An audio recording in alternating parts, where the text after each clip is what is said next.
хүн араатай амтан жимүүртэн шууд хэлэхгүй бүгдээрээ л ер нь амьдрал төрөөлөхтэй яг л нэг л амтны төрөлтөө. Гэтэ бидний дотоод сэтгэл яг юу өгүүлж ийнэ гэдгийг гаргахыг зорьсон. Яг сайн анзаарвал энэ зурган дээр их амттын нүд нь бүгдээрээ улаан байгаа. Энэ болохоор амтд гэдээ гаднаасаа юм хурц шив ямар ч тийм аратан гэдэг утгаараа тийм боловч одоо хүний нүдийг болохоор би тийм бор дуу тийм төлхөөгнөр зэрсэн. Тэгээд хүн гарах байдлаасаа төлхөөг нь хамгийн номхон тийм оюурлаг мэт боловч дотор нь яг юу болж ийнэ гэдгийг зүрхээр нь гаргахыг зорьсон. Одоо яг амттаар бас одоо зарим одоо хүмүүсийг зөвлөж гаднаасаа ямар харагдаж дотроо яг юу боддог вэ гэдгийг амттаар зөвлөж гаргахыг зорьсон.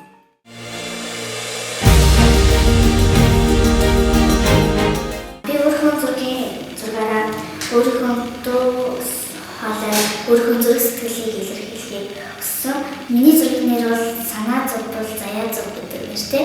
Хүмүүс зарим үед санаатай юм уу санаагүй хэлтлээ одоо байгаль орчиндөө ямар нэгэн муу зүйл нөлөөлж идэг. Тийм учраас хүмүүс бид өөрийнхөө зүрх сэтгэл дуу хоолойгоо ашиглан байгаль дэлхийг хамгаалан